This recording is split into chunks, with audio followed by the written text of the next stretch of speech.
आज का वीडियो ना बहुत ही मज़ेदार होने वाला है। आप में से ज़्यादातर लोग शायद जो प्रोग्रामिंग की फील्ड में कदम रखना चाहते हैं, अक्सर ये डिस्कशन सुनते होंगे कि हमें प्रोग्रामिंग लैंग्वेज कहाँ से शुरू करनी चाहिए, यानी पहले सी लैंग्वेज से शुरू करें या पाइथन लैंग्वेज से शुरू करें, और लोगों की अपनी अपनी राय है।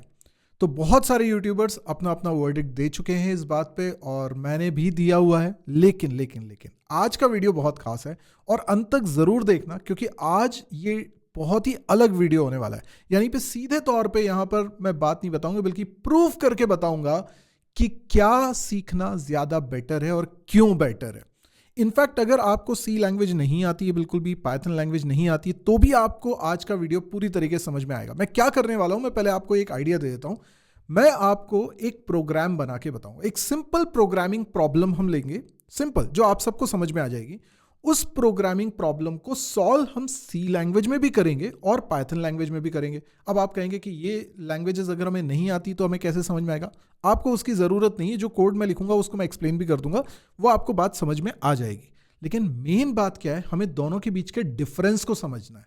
और उस डिफरेंस को अगर आपने समझ लिया तो आपको ये क्लैरिटी आ जाएगी, चाहे दुनिया कुछ भी बोले, हमें किस लैंग्वेज को पहले सीखना है, किस लैंग्वेज को बाद में सीखना है। Everything will be clear. और क्यों कोई किस लैंग्वेज को पसंद कर रहा है, उसके सबके रीजन, सब कुछ जवाब आपको मिल जाने वाला है। तो प्लीज इस वीडियो के अंत तक जुड़े रहना, तभी आपको मेरी पूरी बात समझ में आएगी। मैं आपको एक प्रोग्रामिंग प्रॉब्लम बता रहा हूं। देखो, बहुत सिंपल प्रॉब्लम है, शायद आपने भी कई बार इस प्रॉब्लम को सॉल्व किया होगा। आपको 1 से लेके 100 तक के नंबर्स में यह काउंट करना है कि 1 कितनी बार आ रहा है। अब आप समझना कि जैसे 11 है, 11 में 1 2 बार आ रहा है, यानी वो पर्टिकुलर डिजिट कितनी बार आ रही है। तो आप थोड़ा सोच में पड़ जाओगे और काउंटिंग करने लगोगे कि यार देखो 1 पहले आ रहा है। देखो, मैं आपको एक बार स्क्रीन पे दिखाता हूं। ये हमारे पास बहुत सारे नंबर्स लिखे हैं, 1 से लेके 100 तक मैंने नंबर्स लिखे हैं। अब हमको ये देखना है कि 1 कितनी बार आ रहा है। तो ये लिखने में देखो टाइम लगता है, इसलिए तो मैं पहले ही लिख के बैठा हुआ हूँ। पर आपको रैंडमली इंटरव्यू में कभी ये सवाल दे दिया जाए, तो अब आप क्या करोगे? आप एक एक को काउंट करोगे, लिखने के बाद काउंटिंग करोगे। तो आप सोचो कितना समय लगने वाला है। आप बोलोगे ये 2 हो गए, ये एक और है, ये एक और है, ये ऐसे ऐसे काउंट करोगे आप। ठीक है, फिर आप देखोगे यहाँ पर भी है, फिर आप देखोगे ये 100 में भी आ रहा है। सो टोटल आंसर है 21 टाइम्स। ठीक है, इस पूरे में 1 डिजिट कितनी बार आ रही है, तो आंसर है 21 टाइम्स। अब इस प्रॉब्लम को हम कैसे सॉल्व करेंगे? हमें पहले इसका लॉजिक बनाना पड़ेगा, फिर किसी प्रोग्रामिंग लैंग्वेज में इसको इंप्लीमेंट करना होगा। तो पहले तो हमें यह समझ में आना चाहिए कि प्रोग्रामिंग लैंग्वेज सीखना और लॉजिक बनाना सीखना दो अलग अलग बातें। अगर आपको प्रोग्रामिंग लैंग्वेज आती भी है, लेकिन आप इस प्रॉब्लम का सॉल्यूशन लॉजिक बना ही नहीं पा रहे हो, तो फिर उस प्रोग्रामिंग लैंग्वेज को सीखने का कोई मतलब ही नहीं है, फिर वो चाहे कोई भी प्रोग्रामिंग लैंग्वेज हो। तो पहली चीज जो जरूरी है वो क्या है? वो है लॉजिक्स बिल्ड करना। अब इस बात को आप थोड़ा याद रखिएगा, क्योंकि इसका रेफरेंस मैं दूंगा थोड़ी देर बाद, जब मैं पूरी चीज आपको समझा दूंगा कि हमको जब प्रोग्रामिंग लैंग्वेज सीखना स्टार्ट करना है, तो हमारा मकसद है कि हमारे लॉजिक बिल्ड हो, हमें प्रॉब्लम सॉल्व करना समझ में आए। तो जैसे इस प्रॉब्लम को अब मैं पहले सॉल्व करने के लिए लॉजिक बनाऊंगा, उसके बाद मैं कोडिंग करूंगा। फिर कोई भी लैंग्वेज पे हम कोडिंग कर सकते हैं, और मैं इसका प्रोग्राम दोनों लैंग्वेजेस में बनाऊंगा, सी में भी और पाइथन में भी। तो देखिए, सबसे पहले मेरा एक सिंपल सा लॉजिक है, क्योंकि ये सारे नंबर्स हैं। अब कोई भी नंबर जैसे देख लो, जैसे 16, अब मुझे इसमें देखना है कि इसमें 1 आ रहा है कि नहीं आ रहा। तो मुझे क्या करना पड़ेगा? एक एक डिजिट को देखना पड़ेगा। अब एक एक डिजिट को देखने में मुझे थोड़ा टाइम लगेगा, कि मैं हो सकता है कि प्रोग्रामिंग में मैं लूप लगाऊं, या मुझे एक एक डिजिट को अलग करना पड़ेगा। तो ये थोड़ा सा मुझे ट्रिकी लग रहा है। फिर मैं ये देख रहा हूं कि अगर प्रॉब्लम को थोड़ा जनरलाइज कर दिया जाए, तो अभी मैंने फर्स्ट 100 नंबर्स लिए हैं, लेकिन मैं ये लिबर्टी देना चाहता हूं यूजर को कि वो डिसाइड करे कि किस नंबर से लेके किस नंबर तक की रेंज में जितने नंबर्स आते हैं, उसमें किस डिजिट को काउंट करना है। मतलब मैं 1 से 100 भी नहीं बोल रहा हूं। आप बताइए, 100 से 200 के बीच में काउंट करना है, 100 से 1000 के बीच में काउंट करना है। आप बताओ लोअर लिमिट, अपर लिमिट, और ये भी आप बताओ कि किसको काउंट करना है। 1 को काउंट करना है, 2 को काउंट करना है, 0 को काउंट करना है। आप बताओ। इतना जेनरिक हम प्रोग्राम बनाना चाह रहे हैं। एग्जाम्पल के लिए मैंने लिया हुआ है 1 से 100 और 1 को काउंट करने का एग्जाम्पल लिया है। तो हमने जब भी लॉजिक बना रहे हैं ना, तो हमने एक एग्जाम्पल लेकर काम करते हैं। अब मैं ये सोच रहा हूं कि एक एक नंबर में मुझे काउंटिंग करनी है। ओके, सो मुझे लॉजिक बनाना पड़ेगा। अब मैं सी लैंग्वेज जानता हूँ सपोज करो, तो मैं सी लैंग्वेज के हिसाब से चीज़ों को सोच रहा हूँ कि कैसे होगा। तो सपोज करो मेरे पास एक नंबर है NUM। अब नंबर क्या है, नंबर 1 भी होगा, 2 भी होगा, 3 भी होगा, मतलब नम की जो वैल्यू है वो बारी बारी से चेंज होगी 1 से लेके 100 तक। यानी ये 1 से लेके 100 तक नम बारी बारी से चेंज होगा। पहले नम 1 है, फिर नम 2 है, फिर नम 3 है, ऐसे। अब जो भी नंबर है मुझे उसको देखना है कि ये नंबर में कितनी बार 1 आ रहा है। तो मैं सबसे पहले क्या करता हूं, इसको स्ट्रिंग में कन्वर्ट कर लेता हूं। अब जैसे कोई नंबर है 21, फॉर एग्जाम्पल नम की वैल्यू आप सपोज कर लो 21 है, तो 21 को मैं स्ट्रिंग में कन्वर्ट कर लूंगा। स्ट्रिंग में कन्वर्ट करने से क्या होगा, मैं एक सिंपल सा लूप लगा के एक एक डिजिट को देखूंगा, जितनी डिजिट्स हैं इसके अंदर, और उसको कंपेयर करूंगा किससे, 1 से। अब 1 लेकिन 1 डिजिट है और ये तो स्ट्रिंग के अंदर कैरेक्टर है, तो वो कंपेयर करने के लिए फिर मुझे कन्वर्जन करना पड़ेगा, है ना। या तो दोनों को इंटीजर बनाऊंगा या फिर दोनों को कैरेक्टर बनाऊंगा, ठीक है, वो मुझे करना पड़ेगा। तो मैं कंपेयर करूंगा, तो ऐसे करके मैं काउंटिंग करता जाऊंगा, राइट। थोड़ा समझ में आ रहा है आपको। अब मैं नम में जो नंबर आया है उसमें काउंट करूंगा कि 1 कितनी बार आ रहा है, इस बात का हिसाब रख लूंगा और उसको एक्यूमुलेट करता रहूंगा। जैसे नम में वैल्यू अभी 21 है, उसमें काउंट कितनी बार आ रहा है, 1 टाइम आ रहा है। फिर 22 में मैंने काउंट किया तो 0 टाइम आ रहा है, 23 में मैंने काउंट किया तो 0 टाइम आ रहा है। ऐसे करते हुए मैं हर एक नंबर में चेक करूंगा कि 1 कितनी बार आ रहा है, ठीक है। जैसे कभी 11 मिला होगा तो, है ना, 11 पहले मिला होगा 21 के पहले, तो 11 में 1 2 बार आया होगा। और इन सबको मुझे क्या करना पड़ेगा, ऐड करना पड़ेगा, और फाइनली आंसर मेरा 21 आ जाना चाहिए। ये मेरा बेसिक लॉजिक मैंने ओवरव्यू आपको बताया। अब हम करना शुरू करते हैं इसकी कोडिंग, और कोडिंग में फिर धीरे धीरे जो मसले आएंगे उनको हम सॉल्व करेंगे। पहले मैं बना रहा हूं सी लैंग्वेज में, उसके बाद मैं बनाऊंगा पाइथन लैंग्वेज में। तो पहले देखो सी लैंग्वेज में कैसे बनाते हैं, और ये भी समझो कि सी लैंग्वेज में थोड़ा सा कॉम्प्लेक्स प्रोग्राम भी अगर बनाना है तो उसको बनाने की अप्रोच क्या होती है। सबसे पहले हम लोग क्या करते हैं, हम लोग यहां पर मेन फंक्शन बनाते हैं, लेकिन मेन फंक्शन से पहले मैं एक हेडर फाइल इंक्लूड कर रहा हूं stdio.h, ठीक है। इसमें printf scanf का डिक्लेरेशन होता है। अभी जो लोग नहीं जानते सी लैंग्वेज, इग्नोर करो इस लाइन को। हम हमेशा मेन फंक्शन से प्रोग्राम को स्टार्ट करते हैं और हम ये सोच रहे हैं कि यहां से हमारा प्रोग्राम स्टार्ट होगा। तो सपोज करो कि हमारे पास एक हम फंक्शन बना लेंगे। देखो, मॉड्यूलराइजेशन एक बेस्ट तरीका होता है प्रोग्राम बनाने का। जब भी थोड़ा कॉम्प्लेक्स प्रोग्राम होता है, ज़्यादा कोडिंग उसमें करनी रहती है, तो हम क्या करते हैं, अपने बड़े टास्क को छोटे छोटे सब टास्क में डिवाइड करते जाते हैं और फिर डिटेलिंग उनकी करते जाते हैं। तो ये हमेशा कॉम्प्लेक्सिटी को रिड्यूस करता है। तो मैं क्या करने वाला हूँ, एक फंक्शन के बारे में सोचता हूँ कि मैं एक फंक्शन बना लूँगा, count all presence of specific, कितना बड़ा नाम रख रहा हूँ, डिजिट, ठीक है। ऐसा मैंने सोचा एक फंक्शन बना लेता हूँ, और इस फंक्शन में मैं 2 वैल्यूज़ पास कर दूंगा, जैसे 1 और 100, ठीक है, कुछ भी पास कर सकता हूँ। और 1 वो डिजिट है जिसको मुझे काउंट करना है, ठीक है। तो ये एक जनरलाइज हो जाएगा, मतलब मैं ये फंक्शन बनाने वाला हूँ। आप सोचिए ज़रा, ये फंक्शन मुझे डिफाइन करना रहेगा अभी। तो ये मैंने इधर पे डिफाइन किया, इसका रिटर्न टाइप मैं कर लेता हूँ इंट, और इस फंक्शन में आर्ग्यूमेंट हो जाएंगे a इंट b। जो लोग बिगनर हैं बिल्कुल परेशान मत होना कि अरे ये क्या लिखते जा रहे हो आप, कोई दिक्कत नहीं है, आपको लॉजिक सब समझ में आ जाएगा। थोड़ा सा आप पेशेंस रखिए और चीज़ों को समझने की कोशिश करिए। अब ये देखिए, ये फंक्शन मैंने बना लिया। अब ये फंक्शन के अंदर मुझे कोड लिखना है, पर मैं ये मान के चल रहा हूं कि ये फंक्शन को मैं इतनी इंफॉर्मेशन दे रहा हूं 1, 100 और 1। ये फंक्शन मुझे रिटर्न करके दे देगा कि ये पर्टिकुलर डिजिट 1 इस रेंज में कितनी बार आ रही है। और रिजल्ट को मैं या तो किसी वेरिएबल में रख लेता हूं, जैसे मैंने रख लिया कोई रिजल्ट नाम के वेरिएबल में, ओके, रिजल्ट नाम का वेरिएबल बना रहा हूं, उसके अंदर रख लेता हूं इस तरीके से, और फिर इसको प्रिंट करा देता हूं। तो प्रिंट एफ %d टोटल, है ना, टोटल ऐसा लिख देता हूं, या रिजल्ट लिख दो, जो भी लिखना है आपको, और यहां पे मैं रिजल्ट की वैल्यू प्रिंट करा देता हूं। That's it. तो मेरा प्रोग्राम तो बन गया, मेन फंक्शन तो मेरा बन गया, प्रिंट एफ \n, ठीक है, और रिटर्न 0। चलिए, ये तो हमारा मेन फंक्शन तो बनके तैयार हो चुका। अब हमें इस फंक्शन की चिंता करनी है कि ये कैसे बनेगा। तो देखो, टॉप लेवल का काम हो गया है, अब डिटेलिंग चालू हो रही है। तो इसमें मैं लॉजिक बना रहा हूँ कि एक तो मैं ले लेता हूँ str। अब देखो नंबर बड़े से बड़ा क्या ही होगा, तो मैं कह रहा हूँ 10 डिजिट का होगा, इससे ज़्यादा क्या होगा, तो मैं 10 साइज का एक कैर एरे बना रहा हूँ क्योंकि मुझे इस नंबर को स्ट्रिंग में कन्वर्ट करना है, इसलिए मैं ऐसा कर रहा हूँ। ठीक है, अब मैं यहाँ पर क्या करता हूँ, एक वेरिएबल लेता हूँ काउंट नाम का, जिसकी वैल्यू इनिशियलाइज करता हूँ 0 से, और एक नम नाम का वेरिएबल ले लेता हूँ। नम वेरिएबल के अंदर एक्चुअल में वो नंबर होगा जिसमें मैं काउंट करूँगा 1 को।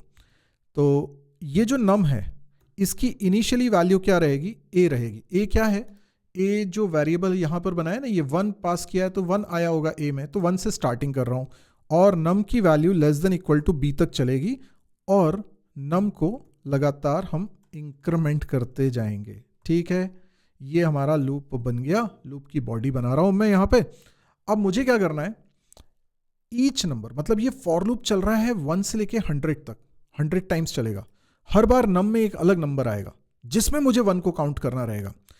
तो मैं इस नम को पहले स्ट्रिंग में कन्वर्ट करता हूं। तो इसके लिए मैं इमेजिन कर रहा हूं कि एक फंक्शन होगा num to a string, और इसके अंदर मैं ये नंबर पास करूंगा और साथ में पास करूंगा मेरे एरे का एड्रेस, ये जो एरे मैंने बनाया है। तो इस फंक्शन का काम होगा इस नंबर को स्ट्रिंग में कन्वर्ट करके str में रख देना, जिसको मैं यहां एक्सेस कर ही सकता हूं। अभी ये कैसे काम करेगा इसकी चिंता अभी मत करो, ये आगे हम बनाएंगे तब समझ में आ जाएगा। ठीक है भाई, ये हो गया। अब मान लीजिए कि ये फंक्शन चल चुका है और str में स्ट्रिंग आ चुकी है, ये नंबर कन्वर्ट हो गया है स्ट्रिंग में, ये आ चुका है। अब क्या करना है इसके बाद, तो मैं ये जो काउंट बना रहा था ऊपर, जिसको 0 से इनिशियलाइज किया था, इसमें ऐड करता हूं काउंट डिजिट फंक्शन जो रिटर्न करेगा। काउंट डिजिट, कौन सी डिजिट, ये जो डिजिट हमको काउंट करने को बोला गया है, ये जो 1 बोला गया है ना, तो हम ये कह रहे हैं ये जो नंबर है जिसको मैंने अब स्ट्रिंग में कन्वर्ट कर लिया है, उस स्ट्रिंग के अंदर ये वाला पर्टिकुलर डिजिट कितनी बार आ रहा है ये काउंट करके बताओ। ये मुझे रिटर्न करके दे देगा। जैसे 11 में 2 बार आ रहा है या 21 में 1 एक बार आ रहा है, तो ये वो वैल्यू रिटर्न कर देगा। वो वैल्यू मैं काउंट में एक्यूमुलेट कर दूंगा। ये प्लस साइन का मतलब मालूम है ना, अगर थोड़ा सा कंफ्यूजन हो रहा है तो यहाँ पे लिख दीजिए काउंट प्लस। ठीक है, तो काउंट की जो प्रीवियस वैल्यू थी 0, उसमें ये ऐड हो गया और ऐसे करके एक्यूमुलेट होता जाएगा। ठीक है, तो काउंट में सम अप होता जा रहा है। अब ये जब लूप एंड हुआ तो काउंट में हमारा फाइनल आंसर 21 आ जाएगा, इसी को मैं रिटर्न करा दूंगा, मेरा आंसर हो गया। अब बस बात ये है कि ये 2 फंक्शंस हमने सोचे हैं ना बनाने के लिए, इनको डिफाइन करना पड़ेगा। ठीक है भाई, बना देते हैं। यही तो होती है टॉप डाउन अप्रोच सी लैंग्वेज में जो हम लोग यूज करते हैं। अब हमें 2 फंक्शंस बनाने हैं, एक तो हमें num to string बनाना है, एक हमें काउंट डिजिट्स बनाना है। तो पहले बना लेते हैं num to string। तो मैंने लिखा void num to string, और इसके अंदर हम 2 चीज़ें दे रहे थे, एक तो नंबर दे रहे थे। देखो ये नाम सेम रखा है तो हमें ज़्यादा समझने में दिक्कत नहीं जाएगी, पर्पस सेम है। लेकिन ये अलग लोकल वेरिएबल है, वो अलग लोकल वेरिएबल, तो इसमें कुछ चेंज करूंगा तो ऊपर वाले नम में कोई चेंजेस नहीं होंगे। देन कैर str। हाँ, देखो जो बिगनर होंगे उनको कई बातें समझ में नहीं आ रही होंगी, मत टेंशन लो, वो आज अपना पर्पस ही नहीं है। वो तो जिसको थोड़ा बहुत सी लैंग्वेज आता है उसको थोड़ी बात समझ में आ जाएगी, इसलिए मैं बता रहा हूँ, बाकी ऐसा कुछ नहीं है। तो ज़रूरी नहीं है कि आप वो बात को समझो भी। तो आई की वैल्यू, आई एक वेरिएबल बना रहा हूँ, एक लेंथ नाम का वेरिएबल बना रहा हूँ मैं, और इसको रखता हूँ। मैं बेसिकली क्या करने वाला हूँ, सबसे पहले तो ये जो नंबर है इसको स्ट्रिंग में कन्वर्ट करना है। जैसे नंबर है 21 एज अ नंबर है, उसको मुझे स्ट्रिंग में कन्वर्ट करना है। तो मैं पहले देखूंगा 21 में डिजिट्स कितनी है, तो उसके लिए मुझे लेंथ निकालनी होगी। तो मैं एक लेंथ नाम का वेरिएबल बना चुका हूँ, इसके अंदर असाइन करता हूँ एक फंक्शन जो रिटर्न करेगा फाइंड लेंथ। ये लेंथ फंक्शन इस नंबर में कितनी डिजिट्स हैं ये पता करके बताएगा। ऑब्वियसली बात है कि इस फंक्शन को अभी डिफाइन करना पड़ेगा, करते हैं या कर दें पहले, नहीं अभी करेंगे, क्योंकि यही तो तरीका है मॉड्यूलराइज तरीके से बनाने का, कि हम फंक्शन को उस समय डिफाइन नहीं करते, उस समय मान लेते हैं कि ये फंक्शन ये काम कर देगा और हम आगे बढ़ते जाते हैं। बाद में जब ज़रूरत पड़ती है तब हम इसको डिटेल में डिफाइन करते हैं। तो अभी मैंने मान लीजिए कि लेंथ निकाल ली है कि भाई 21 में 2 डिजिट होते हैं। ठीक है, तो अब मैं एक फॉर लूप लगा रहा हूँ जिसमें आई वेरिएबल जो ऊपर बनाया है उसकी वैल्यू लेंथ से स्टार्ट कर रहा हूँ। लेंथ का मतलब ये हुआ कि देखो, जैसे अभी मैंने आपको जो लॉजिक बताया, 21 मेरे पास एक नंबर है, सपोज करो नंबर कितना है, 21 है। ठीक है, अब मुझे इसको स्ट्रिंग में कन्वर्ट करना है। तो मेरे पास जो कैर एरे है ना, वो तो 10 साइज का कैर एरे है, तो उसमें इंडेक्सिंग 0 1 2 3 ऐसे करते हुए 9 तक इंडेक्स है। अब मैं क्या बोलता हूँ कि इसकी लेंथ कितनी है, तो इसकी लेंथ अभी हमने निकाली तो वो 2 आ गई। अगर 2 आ गई तो 21 एज अ स्ट्रिंग जब स्टोर होगा तो इसमें इस तरीके से स्टोर होना चाहिए, राइट। 2 कैरेक्टर इधर 0 इंडेक्स पे और 1 कैरेक्टर कहाँ स्टोर हो जाएगा, 1 इंडेक्स पे, ऐसा होना चाहिए। तो उस हिसाब से नल कैरेक्टर कहाँ आएगा, इस जगह पे। तो 2 1 नल, ऐसे 3 चीजें स्टोर होनी चाहिए। तो लेंथ क्या बता रहा है, नल कैरेक्टर कहाँ रहेगा उसका इंडेक्स, और लेंथ -1 करूंगा तो वो मुझे मिलेगा उसके पहले का इंडेक्स, ठीक है। 21 का 1 कहाँ रखेंगे।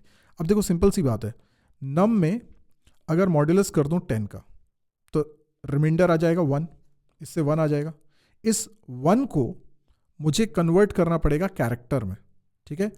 अब हम जानते हैं कोई भी डिजिट में अगर 48 ऐड कर देते हो तो ये आस्की कोड बन जाता है उस डिजिट को अगर हम कैरेक्टर मान लें तो, यानी 1 एज अ कैरेक्टर का आस्की कोड होता है 49। तो 1 में आपने 48 जोड़ दिया तो ये आस्की कोड हो गया 1 का। और इस आस्की कोड को मैं कहाँ रख देता हूँ, stri में। But what is the value of i, i should be 1। क्यों i 1 होना चाहिए, i इसलिए 1 होना चाहिए क्योंकि 21 का 1 तो यहां जाना चाहिए ना, फिर 2 इधर आना चाहिए, रिवर्स में आएगा, रिवर्स में फिल करना पड़ेगा। तो ये रीजन है। तो मैं यहां पर क्या कर रहा हूं, स्टार्ट लेंथ -1 से कर रहा हूं, ठीक, एक कम से, और i की value greater than equal to 0 तक चलाते हैं, देन i को माइनस कर देते हैं। तो ये एक एक कम होता जाएगा, तो रिवर्स में फिलिंग होती हुई आएगी।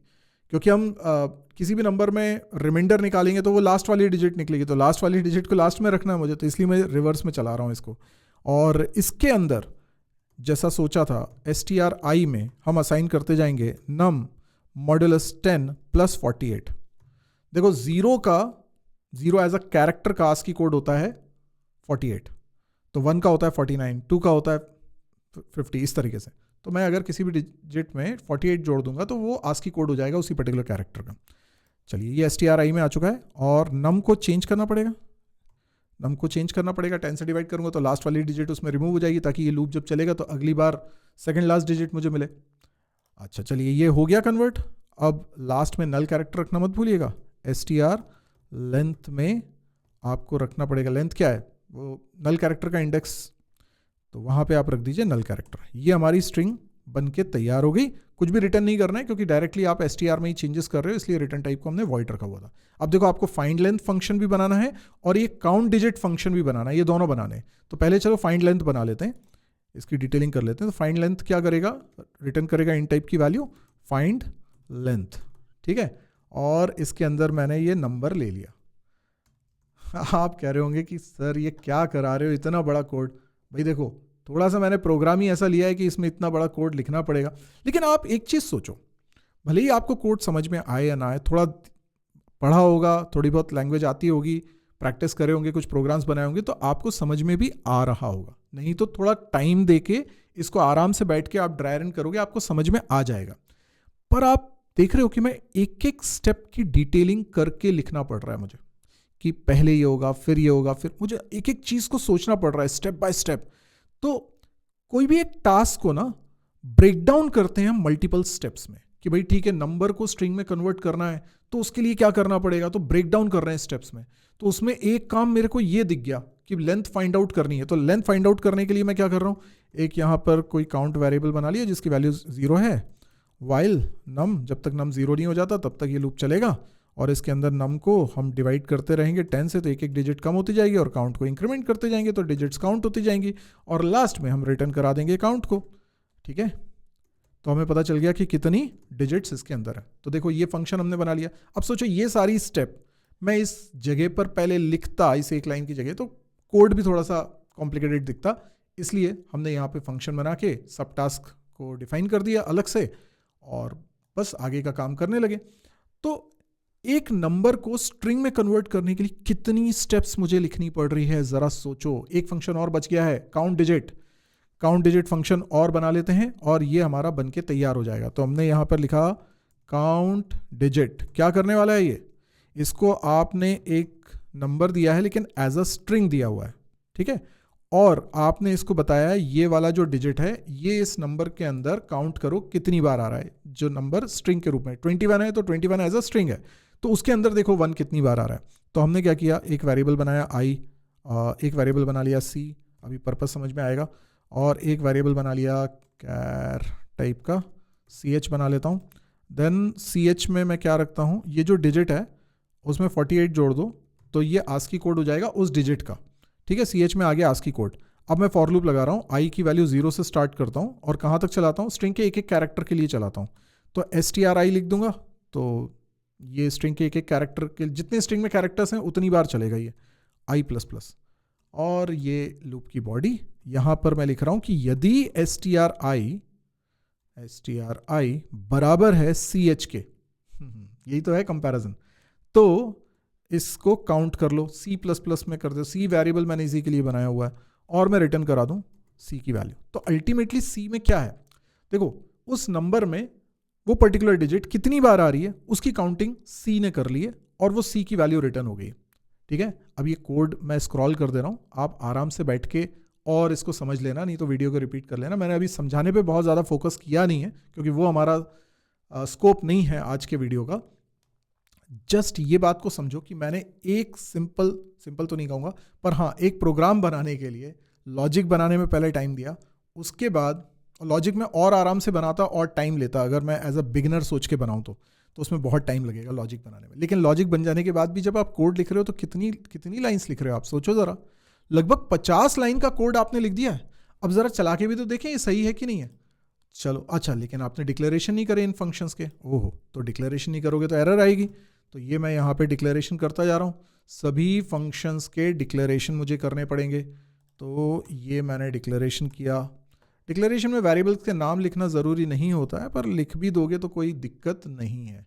तो यहाँ पर मैं लिख दे रहा हूँ क्योंकि वो फिर इरेज करना पड़ेगा। और क्या है, काउंट डिजिट हो गए सारे, इतने ही है, 4 ही फंक्शन बनाए हमने, एक मेन बनाया है और बस ये 4 फंक्शन बनाए, तो टोटल 5 फंक्शंस बनाए। अब मैं इस प्रोग्राम को ना रन करके दिखा रहा हूँ आपको। तो यहाँ पे हम लिखते हैं GCC, अब आप सीधे रन बटन पे भी क्लिक करके चला सकते हो, मैं इसको ज़्यादातर इस तरीके से चलाता हूँ, -o, और फाइल का नाम क्या है, first.c। आप देखें कोई एरर नहीं है, बढ़िया चल रहा है फर्स्ट, और ये बता रहा है 21। देखो भाई 1 कितनी बार आ रहा है, 1 से 100 में 21। आपको किसी और नंबर के लिए चेक करना है, कर सकते हो, यहाँ पे रेंज अपने हिसाब से दे दो, डिजिट अपने हिसाब से दे दो, ये बता देगा। क्या आपको समझ में आया? सी लैंग्वेज में अगर आप प्रोग्राम बनाओगे तो आपको लॉजिक बहुत ब्रेकडाउन करके सोचना पड़ेगा कि इस स्टेप के बाद अब क्या होना चाहिए हर एक काम को करने के लिए। पर मान लो आप पाइथन में बनाना चाहते हो इसको, तो मैं इसको साइड में करता हूं और एक नई स्क्रीन ओपन करता हूं जहां पे हम पाइथन में सेम प्रोग्राम बनाने वाले हैं। अब आप लोग जरा देखिएगा, मैं एक फंक्शन डिफाइन कर देता हूं। डिफाइन किया एक फंक्शन का नाम वही रख लें, count all presence of specific digit, ठीक है। और इसमें वही 2 चीज़ें होंगी, 3 चीज़ें, A, B और क्या होगा, डिजिट। ऐसे ये फंक्शन में बना लूँगा, ये फंक्शन बना लूँगा, ठीक है। अभी देखते हैं क्या फंक्शन बना लेते हैं और उसके बाद फिर इस फंक्शन को मैं कॉल करूँगा, ठीक है। कॉल करूँगा और उसी को प्रिंट करा लूँगा। कॉल करूँगा तो यहाँ पे क्या पास करूँगा, 1 पास करूँगा, यहाँ पे क्या पास करूँगा, 100 पास करूँगा, डिजिट की जगह पर 1 पास कर दूँगा, ठीक है भाई। और ये जो रिटर्न करेगा इसी को मैं प्रिंट भी करा लूँगा, क्या बोलते हो, ठीक है। प्रिंट हो जाएगा, काम हो जाएगा हमारा। लेकिन अभी इस फंक्शन के अंदर डेफिनेशन लिखना बाकी है। भाई ये कैलकुलेशन कैसे होगा, लॉजिक वही यूज़ करूँगा मैं, कुछ अलग लॉजिक यूज़ नहीं करूँगा। सबसे पहले मुझे क्या करना है, मुझे 1 से लेके 100 तक हर एक नंबर में उसको स्ट्रिंग में कन्वर्ट करना है, ठीक है। तो मैं कैसे करता हूँ, देखो मैंने फॉर लूप लगाया, ठीक है। इन रेंज आपको मालूम है पाइथन के अंदर, नहीं मालूम है तो कोई बात नहीं, रेंज एक टाइप है, इसके अंदर मैंने स्पेसिफाई किया a और b+1। तो ये बेसिकली क्या करता है, b+1 को इंक्लूड नहीं करता, उससे पहले तक के डिजिट को इंक्लूड करता है, नंबर को इंक्लूड करता है, तो बी तक, ए से बी तक के सारे नंबर्स इसमें जनरेट हो गए। तो 1 से 100 अगर लिखा था तो मैंने 1 पास किया है और 101 पास किया है, तो ये क्या हो गया, 1 से 100 तक के सारे नंबर्स इसमें जनरेट हो गए। ठीक है, रेंज। अब ये फॉर लूप लगा है, तो ए में बारी बारी से एक एक नंबर आ रहा है, पहले 1 आया, फिर 2 आया, फिर 3 आया, इस तरीके से। अब मैं क्या कर रहा हूँ, यहाँ पे लिस्ट कॉम्प्रहेंशन का इस्तेमाल कर रहा हूँ। लिस्ट कॉम्प्रहेंशन कैसे लग रहा है, ये स्क्वायर ब्रैकेट लगा दिए मैंने, लिस्ट बना रहा हूँ मैं, और यहाँ पर ये जो ए मिल रहा है ना मेरे को, इसको मैं str में कन्वर्ट कर ले रहा हूँ। कैसे, there is a predefined function str जो इस ए को, इस नंबर को स्ट्रिंग में कन्वर्ट कर देगा। ओके, तो ये जो लिस्ट बन के तैयार हुई है, ये 1 से 100 तक के नंबर्स की है, लेकिन वो स्ट्रिंग के रूप में रखे हुए हैं। This list has 100 strings, each string is a number of counting from 1 to 100। Okay great. अब क्या करना है, ये तो आ गया, 1 से 100 तक मेरे पास स्ट्रिंग्स हैं इस लिस्ट के अंदर। ओके, तो मैं क्या करता हूं, इस पर एक और बार फॉर लूप लगाता हूं, फॉर एस इन। अब इसका मतलब क्या है, ये जो लिस्ट है ना, इसके अंदर 100 स्ट्रिंग्स रखी हुई हैं, हर स्ट्रिंग एक नंबर है, 1 2 3 4 5 ऐसा। तो ये स्ट्रिंग बारी बारी से एस में जा रही है, एक एक स्ट्रिंग बारी बारी से एस में जा रही है। मैं इसको क्या करता हूं, इस स्ट्रिंग को लिस्ट में कन्वर्ट करता हूं, लिस्ट में कन्वर्ट करता हूं। आप कहोगे ये क्या कर रहे हैं, ये क्या कर रहे हैं, तो देखो, जैसे कोई नीचे बता देता हूं। जैसे मान लीजिए कोई स्ट्रिंग है हमारे पास 21, ठीक है, तो इसको अगर मैं लिस्ट में कन्वर्ट करूंगा तो ये क्या बनेगा, ये बनेगा लिस्ट में एक कैरेक्टर 2 एंड देन एक कैरेक्टर 1, इस तरीके से बन जाएगा ये इसे ऐसे कन्वर्ट हो जाएगा। तो ये मैंने कन्वर्ट कर दिया है। ओके, अब ये जो लिस्ट बन गई ना, इसके ऊपर मैं एक काउंट फंक्शन लगा रहा हूँ। लिस्ट क्लास के पास एक काउंट फंक्शन होता है, ठीक है। काउंट फंक्शन को मैं जो डिजिट दूंगा ना, ये उसकी काउंटिंग करेगा, पर डिजिट को मैं पहले स्ट्रिंग में कन्वर्ट कर लूँ, 1 जो है उसको स्ट्रिंग में कन्वर्ट कर लूँ, तब तो कंपेरेबल होगा। तो मैं str डिजिट लिखता हूँ, ठीक है। तो मैंने क्या किया, मैंने इसको कन्वर्ट कर लिया, ठीक है। अब आप बोल रहे हो कि ये तो ठीक है, इससे आएगा क्या, इससे आएगा कि इसमें 1 कितनी बार है, 1 टाइम है। ओके, तो 1 आ जाएगा। तो ऐसे करके ये पूरी एक लिस्ट में बना रहा हूँ। ओह, थोड़ा सा कॉम्प्लिकेटेड दिख रहा है, बट सिंगल लाइन में हो गया हमारा काम। तो ये एक लिस्ट बन गई। तो लिस्ट कैसे बन जाएगी मैं बताता हूँ। आपकी जो लिस्ट बन के आ रही है ना, वो ऐसी आ रही है। 1 में कितनी बार है, मतलब 1 से लेकर 100 तक मैं काउंटिंग कर रहा हूँ। 1 सबसे पहले मिला, यस। 2 में तो 1 नहीं मिला, तो वो 0 है। फिर 3 में 0 0 0, ऐसे करते हुए 10 में एक बार मिलेगा। मतलब हर नंबर में 1 कितनी बार मिल रहा है, ये वो आता जा रहा है इस लिस्ट के अंदर। कितना बढ़िया है। अभी ये कितना हो गया, 1 2 3 4 5 6 7 8 9 10 11 में 2 बार आ रहा है, 12 में एक बार आ रहा है। समझ गए अब बात को। ऐसे करके 100 वैल्यूज आएंगी।